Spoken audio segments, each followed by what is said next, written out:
കേരളം ആര് ഭരിക്കും? ആ ചോദ്യത്തിനുള്ള ഉത്തരമറിയാൻ ഇനി വെറും മണിക്കൂറുകൾ മാത്രമേ അവശേഷിക്കുന്നുള്ളൂ.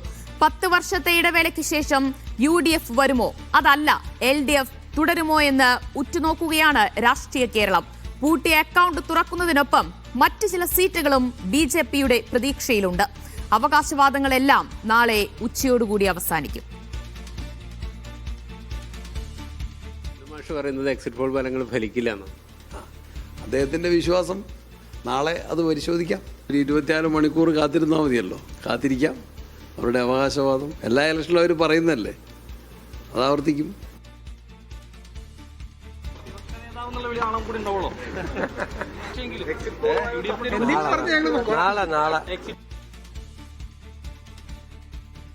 വസ്തുതാപരമായിട്ട് കാര്യങ്ങൾ പരിശോധിച്ചുകൊണ്ട് ഞങ്ങൾ കണ്ടത് 3ാം ടേമിലേക്ക് വീണ്ടും ഇടതുപക്ഷ ജനാധിപത്യ മുന്നണി ചരിത്രം കുറിക്കുന്നൊരു വിജയം നേടുമെന്ന പ്രഖ്യാപനമായിരിക്കും. ഇപ്പോൾ പ്രഖ്യാപിച്ചു കഴിഞ്ഞിട്ടുണ്ട് വോട്ടർമാർ.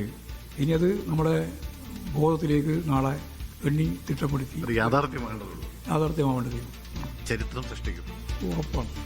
6ാം തീയതി സെക്രട്ടേറിയറ്റ് യോഗം ചേർന്ന് മുഖ്യമന്ത്രി തീരുമാനിക്കുമെന്ന് മാഷ് പറഞ്ഞത് ശരി തന്നെയാണ്. ശരിയാണ്. ഞങ്ങൾക്ക് 1 മണിക്കൂറേ കൊണ്ടു മുഖ്യമന്ത്രി തീരുമാനിക്കും. വിവരങ്ങളുമായി സുനിൽ ഐസക്, സേഫ് സൈനുദ്ദീൻ, വിജിൻ ബായാന്തോട് എന്നിവർ ചേരുകയാണ് തിരുവനന്തപുരത്ത് നിന്ന്. സുനിൽ ഐസക്കിലേക്ക്. സുനിൽ, ഇത്തവണ ഭരണത്തിലേറണം എന്ന ഉറച്ച പ്രതീക്ഷയുടെ തീരുമാനത്തോടുകൂടിയാണ് UDF തെരഞ്ഞെടുപ്പിനെ നേരിട്ടത്. അത് അവരുടെ തെരഞ്ഞെടുപ്പ് പ്രചാരണത്തിലുടനീളം നമുക്ക് കാണാൻ കഴിഞ്ഞു. വോട്ടെടുപ്പിന് പിന്നാലെ തന്നെ വലിയ പ്രതീക്ഷ വെച്ചു പുലർത്തുന്നു. എക്സിറ്റ് പോളുകളെല്ലാം UDFന് അനുകൂലമാണ് താനും. വോട്ടെണ്ണലിന് മുൻപേ, ജനവിധിക്ക് മുൻപേ എങ്ങനെയാണ് UDFന്റെ പ്രതീക്ഷകൾ, കണക്കുകൂട്ടലുകൾ? അവർ നേരത്തെ പറഞ്ഞ അത്ര സീറ്റുകൾ പിടിക്കും എന്ന് തന്നെ ഇപ്പോഴും ഉറപ്പിച്ചു പറയുന്നുണ്ടോ? ദിവ്യ, KPCC ആസ്ഥാനമായ ഇന്ദിരാഭവന്റെ മുന്നിലാണ് ഞാനുള്ളത്. ഏതാണ്ട് ഉറപ്പിച്ച മട്ടിലാണ് നേതൃത്വമുള്ളത്. KPCC ഓഫീസിനും അകത്തും പുറത്തുമൊക്കെ അതിന്റെ കാഴ്ചകളും ആരവവും ഒക്കെ വളരെ കൃത്യമായി നമുക്ക് കാണുകയും ചെയ്യാം. നോക്ക്, ഒരു സൈഡിൽ KPCC ഓഫീസിന്റെ ഒരു സൈഡിൽ പന്തലിട്ടുകൊണ്ടിരിക്കുകയാണ് പ്രവർത്തകരും തൊഴിലാളികളും ഒക്കെ. നാളെ രാവിലെ മുതൽ ഇവിടേക്ക് നേതാക്കൾ ഇങ്ങനെ ഒഴുകിയെത്തുമെന്ന് അറിയിക്കുകയും ചെയ്തിട്ടുണ്ട്. അതിന്റെ ഭാഗമായിട്ടുള്ള പന്തലിടൽ പരിപാടികളൊക്കെ അതിവേഗം അതിദ്രുതം നടക്കുകയാണ്. നേരത്തെ എനിക്ക് തോന്നുന്നു കഴിഞ്ഞ നിയമസഭാ തെരഞ്ഞെടുപ്പിൽ പോലും KPCC ഓഫീസിന് മുമ്പിൽ ഇത്രയധികം ഒരു ആവേശം ഉണ്ടായിരുന്നില്ല എന്നാണ് ഞാൻ കരുതുന്നത്. ഇതിപ്പോ നാളെ എന്തായാലും ആ ഭരണം ഉറപ്പിക്കുന്ന തരത്തിലാണ് നേതാക്കളോട് സംസാരിക്കുമ്പോൾ അവരടക്കമുള്ള ആളുകൾ പറയുന്നത്. കേരളത്തിന്റെ ചുമതലയുള്ള ACC general secretary Deepa Das Munshi അടക്കമുള്ള പ്രധാനപ്പെട്ട നേതാക്കൾ ഇപ്പോൾ തന്നെ ഇവിടെ KPCC ഓഫീസിലുണ്ട്.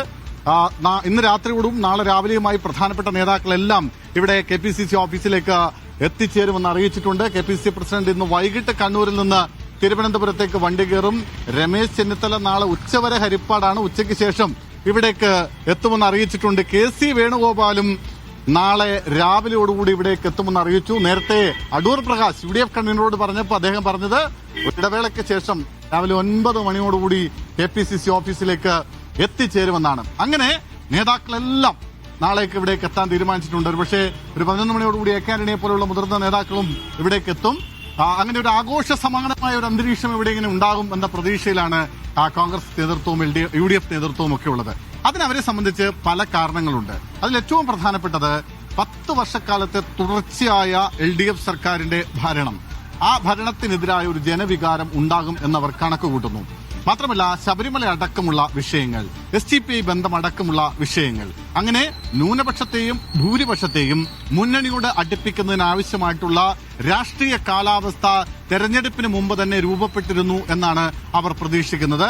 അത് തെരഞ്ഞെടുപ്പിൽ അതിന്റെ പോളിംഗിൽ അത് കൃത്യമായി അങ്ങനെ സംഭവിച്ചിട്ടുണ്ട് എന്നുകൂടി അങ്ങനെ കൂടി അവർ കണക്കുകൂട്ടുന്നുണ്ട്.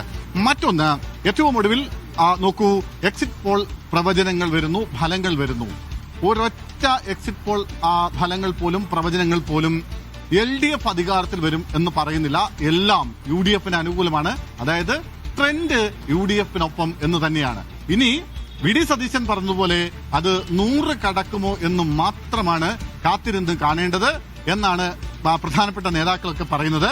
ഏറ്റവും ഒടുവിൽ KPCC ഓഫീസിൽ നിന്ന് അല്പസമയം മുമ്പ് നേതാക്കളുമായി സംസാരിക്കുമ്പോൾ ചില നേതാക്കൾ പറയുന്നതനുസരിച്ചാണെങ്കിൽ 80നും 90നും ഇടയ്ക്ക് സീറ്റ് ലഭിച്ച് അധികാരത്തിലേക്ക് എത്തുമെന്ന് അവർ ഉറപ്പിച്ചിട്ടുണ്ട്. അതിനുവേണ്ടുന്ന പ്രവർത്തനങ്ങളൊക്കെ ആരംഭിക്കുകയും ചെയ്തിട്ടുണ്ട്. ഇടക്കാലത്തുണ്ടായ മുഖ്യമന്ത്രി ചർച്ചകളൊക്കെ അനവസരത്തിലായി പോയി, അതിന്റെ ഒന്നും ആവശ്യമുണ്ടായിരുന്നില്ല എന്ന് മുതിർന്ന നേതാക്കൾ വ്യക്തിപരമായി പറയുമ്പോൾ പോലും അവർക്ക് വലിയ ആത്മവിശ്വാസമുണ്ട്. മാത്രമല്ല മന്ത്രിമാരടക്കമുള്ള ആളുകൾ ഈ തെരഞ്ഞെടുപ്പിൽ കടപുഴകി വീഴാനുള്ള സാധ്യത അവർ കണക്കുകൂട്ടുന്നുണ്ട്. പരമ്പരാഗതമായി അവർക്കൊപ്പം നിലയുറപ്പിക്കാതിരുന്ന മണ്ഡലങ്ങളുണ്ട്. ആ മണ്ഡലങ്ങളൊക്കെ ഇത്തവണ അവരെ തുണയ്ക്കുമെന്ന് കരുതുന്നുണ്ട്. പ്രത്യേകിച്ച് പത്തനംതിട്ടയും കൊല്ലവും തിരുവനന്തപുരവും അടക്കമുള്ള തെക്കൻ കേരളത്തിലെ മണ്ഡലങ്ങൾ അവിടെ ഉണ്ടായ തിരിച്ചടി കഴിഞ്ഞ തെരഞ്ഞെടുപ്പിൽ ഭരണനഷ്ടത്തിന് അല്ലെങ്കിൽ ഭരണം തിരിച്ചു കിട്ടാതിരിക്കാനുള്ള പ്രധാനപ്പെട്ട കാരണമായിട്ടുണ്ട്. അതുകൊണ്ട് തലസ്ഥാന ജില്ലയിൽ അടക്കം വലിയ തോതിലുള്ള ഒരു വോട്ടൊഴുക്ക് UDF അനുകൂലമായി ഉണ്ടാകും. അതിന് സാമുദായികമായ ശരി, ഞാൻ സുനിലേക്ക് വരാം.